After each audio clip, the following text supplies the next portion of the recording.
नमस्कार. भावार्थ संतवाणीमध्ये तुम्हा सर्वांचं मनापासून स्वागत. संतांची वाणी म्हणजे केवळ शब्द नाही तर सुखी जीवनाचा खरा मार्ग आहे.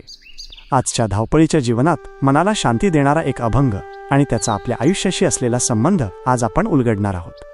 हा व्हिडिओ शेवटपर्यंत नक्की पहा, कारण यातील विचारांचा आपल्या दैनंदिन जीवनात कसा उपयोग होतो हे आम्ही विशेष रीतीने स्पष्ट केले आहे. चला तर मग भक्तीच्या या प्रवासात सहभागी होऊया. संत जनाबाईंचा हा अभंग म्हणजे केवळ भक्ती नाही तर भक्तीच्या शिखरावर पोहोचलेल्या एका आत्म्याचा अधिकारवाणीने केलेला संवाद आहे. प्रास्ताविक कष्टांतून उमललेली अनुभववाणी संत जनाबाई या 13व्या शतकातील वारकरी संप्रदायातील एक तेजस्वी नाव. त्या नामदेवांच्या घरातील दासी होत्या.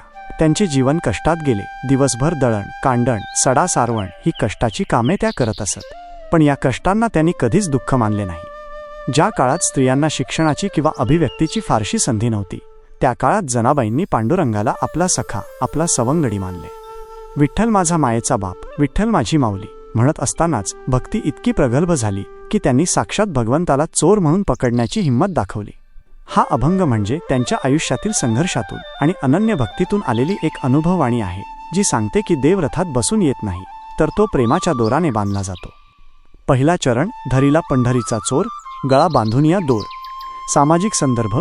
त्याकाळी सामाजिक विषमतेमुळे सामान्यांना देवापर्यंत पोहोचणे कठीण होते. जनाबाईंनी देवाला चोर म्हणून संबोधून देवाचे महात्म्य कमी करण्यापेक्षा त्याला आपलेसे केले. हा दोर म्हणजे निव्वळ दोरी नसून तो निष्ठेचा आणि कर्तव्याचा बंध आहे. नैतिक धडा. आपली ध्येय किंवा नैतिक मूल्ये निसटून जाऊ नयेत म्हणून त्यांना शिस्तीच्या दोराने बांधून ठेवावे लागते. वास्तविक उदाहरणे. कॉर्पोरेट जगत. एका मोठ्या कंपनीचा CEO जेव्हा आपल्या नैतिक मूल्यांशी बांधील राहतो तेव्हा तो नफ्याच्या मागे धावणाऱ्या चोरट्या प्रवृत्तीला शिस्तीच्या दोराने बांधतो. उदा. नफा कमी झाला तरी पर्यावरणाचे नियम न मोडणे. कौटुंबिक जीवन. पालकांनी मुलांवर केवळ अधिकार न गाजवता प्रेमाचा असा दोर बांधावा ज्यामुळे मुले चुकीच्या मार्गाला जाणार नाहीत. दुसरा चरण, हृदयबंदीखाना केला, अंत विठ्ठल कोंडीला. सामाजिक संदर्भ. मंदिरेही केवळ दगडधुंड्याची नसून खरी भक्ती अंतःकरणात असते, हा विचार जनाबाईंनी मांडला. समाजातील बाह्य अवडंबराला छेद देऊन त्यांनी अंतःशुद्धी महत्त्वाची मानली. नैतिक धडा. तुमची चांगली तत्त्वे केवळ बोलण्यात नकोत तर ती हृदयात आत स्थिर असावी. वास्तविक उदाहरणे. डिजिटल युग. सोशल मीडियावर दिखाऊ चांगुलपणा करण्यापेक्षा एखाद्या व्यक्तीने प्रत्यक्ष आयुष्यात कोणाला तरी मदत करणे म्हणजे चांगुलपणा हृदयात कोंडून ठेवणे होय. व्यावसायिक नैतिकता. एखादा सॉफ्टवेअर इंजिनियर जेव्हा डेटा प्रायव्हसीचे रक्षण करतो तेव्हा तो ग्राहकाचा विश्वास आपल्या प्रामाणिकपणाच्या बंदिखान्यात सुरक्षित ठेवतो. तिसरा चरण, शब्दे केली जडाजुडी, विठ्ठल पायी घातली बेडी. सामाजिक संदर्भ. शब्दे केली जडाजुडी म्हणजे नामस्मरण. त्याकाळी संस्कृतचे वर्चस्व असताना जनाबाईंनी प्राकृत मराठी शब्दांच्या माध्यमातून देवाला साकडले. ही अभिव्यक्तीची स्वायत्तता होती. नैतिक धडा. शब्दांत ताकद असते. योग्य संवाद आणि पारदर्शक शब्दांच्या माध्यमातून आपण कोणत्याही कठीण प्रसंगावर नियंत्रण मिळवू शकतो. वास्तविक उदाहरणे. कॉर्पोरेट संवाद. जेव्हा एखादा लीडर स्पष्ट आणि पारदर्शक संवाद साधतो तेव्हा तो कर्मचाऱ्यांच्या मनात निर्माण होणाऱ्या अफवांना किंवा भीतीला बेडी घालतो. कौटुंबिक सुसंवाद. पती पत्नीमधील वाद जेव्हा सामोपचाराच्या शब्दांनी सोडवले जातात तेव्हा ते नात्यातील दुरावा रोखण्यासाठी जडाजुडी ठरतात. चौथा चरण, सोहम शब्दाचा मारा केला, विठ्ठल काकुळती आला. सामाजिक संदर्भ. सोहम म्हणजे मी तोच आहे, अहम ब्रह्मास्मी. ही समतेची सर्वोच्च भावना आहे. जनाबाईंनी शूद्र, अतिशूद्र किंवा स्त्री पुरुष असा भेदभाव नाकारून आपण देवाच्याच अंशाचे आहोत हा समतेचा धडा दिला. नैतिक धडा. अहंकार सोडून जेव्हा आपण समोरच्या व्यक्तीत स्वतःला पाहतो तेव्हा समोरचा व्यक्ती द्वेष सोडून प्रेमासाठी काकुळतीला येतो. वास्तविक उदाहरणे. कार्यस्थळावरील वागणूक. एखादा मॅनेजर जेव्हा आपल्या हाताखालच्या कर्मचाऱ्याच्या अडचणीत स्वतःला ठेवून पाहतो तेव्हा कामाचा ताण कमी होतो आणि एक सकारात्मक संस्कृती निर्माण होते.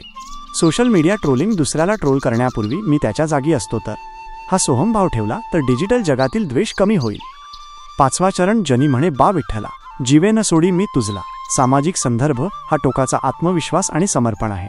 पिचलेल्या समाजात आत्मविश्वास निर्माण करण्यासाठी जनाबाईंनी देवाशी असा हक्काचा संवाद साधला. नैतिक धडा. एकदा एखादे मूल्य किंवा ध्येय स्वीकारले की कोणत्याही मोहाला बळी न पडता त्याला जीवे न सोडणे म्हणजे वचनबद्धता. वास्तविक उदाहरणे. Startup culture.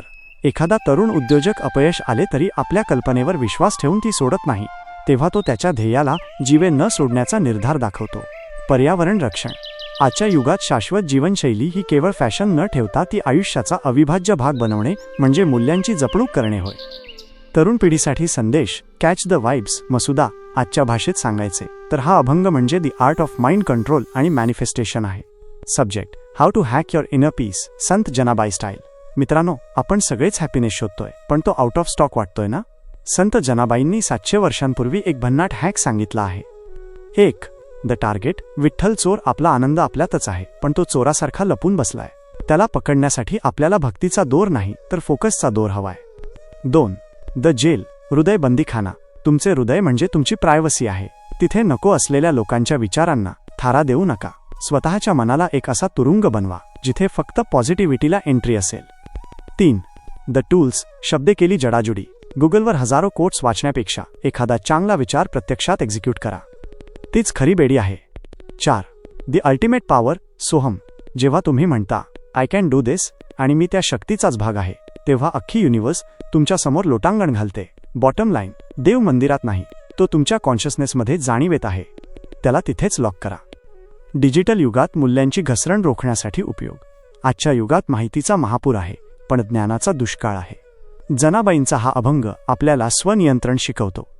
1. फोकस. विठ्ठल कुंडीला म्हणजे आपले लक्ष विचलित करणाऱ्या गोष्टींपासून ॲप्स, नोटिफिकेशन स्वतःला वाचवून महत्त्वाच्या कामावर लक्ष केंद्रित करणे. 2. इंटेग्रिटी. बाह्य जगात आपण कसे दिसतो यापेक्षा आपल्या हृदयबंदीखान्यात आपली नीतिमत्ता कशी आहे हे तपासणे. 3. रिस्पॉन्सिबिलिटी. सोहम भावनेतून सायबर बुलिंग किंवा फेक न्यूज पसरवणे थांबवणे, कारण समोरची व्यक्तीही आपल्यासारखीच आहे याची जाणीव ठेवणे. आधुनिक उदाहरण, कॉर्पोरेट किंवा घरगुती जीवन कल्पना करा. तुम्ही एका ऑफिसमध्ये काम करत आहात जिथे खूप राजकारण चालते. तुमचा बॉस किंवा सहकारी तुमच्यावर सतत टीका करतोय. हा झाला तुमच्या मनाचा विठ्ठल जो तुम्हाला अस्वस्थ करतोय. उपयोग कसा करायचा? ज्याप्रमाणे जनाबाईंनी देवाला हृदयाच्या बंदीखान्यात कोंडले, तसेच तुम्ही तुमच्या मानसिक शांततेला तुमचा विठ्ठल माना. ऑफिसमधील नकारात्मकता म्हणजे चोर आहे. या चोराला घाबरण्याऐवजी तुमच्या एकाग्रतेच्या आणि सहनशीलतेच्या सोहम दोराने त्याला बांधून टाका. जेव्हा तुम्ही समोरच्याच्या रागावर रागाने उत्तर न देता स्वतःच्या कर्तव्यावर, भक्तीवर लक्ष केंद्रित करता, तेव्हा परिस्थिती आपोआप तुमच्या काकुळतीला येते. घरगुती कलहातही मी बरोबर आहे हा अहंकार सोडून सोहमचा मारा करून शांत राहिला तर नात्यातील देवत्व तुम्हाला गवसते. निष्कर्ष आणि आजची कृती. जनाबाईंचा हा अभंग आपल्याला हक्क गाजवायला शिकवतो. देव लांब नाही, तो आपल्या हृदयातच आहे. फक्त त्याला प्रेमाच्या आणि नामाच्या बेड्या घालण्याची ताकद आपल्यात हवी. भक्ती म्हणजे केवळ नमस्कार करणे नव्हे, तर देवाला आपल्या अस्तित्वाचा अविभाज्य भाग बनवणे होय. तुमच्यासाठी आजची कृती. आज दिवसभरात तुमच्या मनाविरुद्ध कितीही गोष्टी घडल्या तरी कोणाशीही वाद घालू नका. जेव्हा राग येईल तेव्हा मनातल्या मनात फक्त 5 वेळा विठ्ठल किंवा तुमच्या आवडीचे कोणतेही नाव घ्या. तुमच्या रागाला, चोराला शांततेच्या बंदीखान्यात कोंडून पहा आणि बघा तुम्हाला किती प्रसन्न वाटते. संतांची वाणी ही केवळ शब्द नसून ते जगण्याचे अमृत आहे. भावार्थ संतवाणीच्या माध्यमातून हाच अमृतकण तुमच्यापर्यंत पोहोचवण्याचा माझा छोटासा प्रयत्न आहे. तुमची सोबत अशीच राहू द्या. कमेंटमध्ये रामकृष्ण हरी लिहायला विसरू नका. पुंडलिक वरदा हरी विठ्ठल. श्री ज्ञानदेव तुकाराम.